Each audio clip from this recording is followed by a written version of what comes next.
સુરત કેન્દ્ર સરકાર દ્વારા એથેનોલ ઉત્પાદન પરનો પ્રતિબંધ હટાવાયો. પ્રતિબંધ હટાવાતા સુગર મિલોના સંચાલકોમાં ખુશી જોવા મળી છે.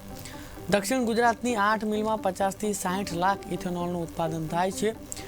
મિલો હવે ખાંડ સાથે ઇથેનોલ પણ બનાવી શકશે. દક્ષિણ ગુજરાતની 8 મિલ અંદાજે 50 થી 60 લાખ લીટર ઇથેનોલ બનાવે છે. આ વર્ષે જે રીતે ઇસ્મા તરફથી જે આંકડાઓ આવી રહ્યા છે એમાં લગભગ 11% જેટલું ખાંડનું ઉત્પાદન ઘટ્યું છે. 15 ડિસેમ્બરે ગયા વર્ષે લગભગ 82 લાખ ટન ખાંડનું ઉત્પાદન હતું, એ ઘટીને લગભગ 74 લાખ ટન થયું છે.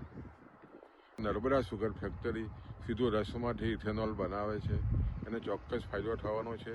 અને ખાસ કરીને ઇથેનોલ બેઝ જે રીતે સરકાર પ્રોત્સાહન આપી રહી છે એને કારણે ખાસ કરીને જે મોદી સાહેબનું સપનું છે કે આવનારા દિવસોમાં ખેડૂત અન્નદાતાની સાથે તમે જો તો ઉર્જા દાતા પણ બને, એના અનુસંધાનમાં શેરડીના રસમાંથી જે ઇથેનોલ બની રહ્યો છે એને કારણે ખેડૂતોને સારા ભાવ મળી રહ્યા છે.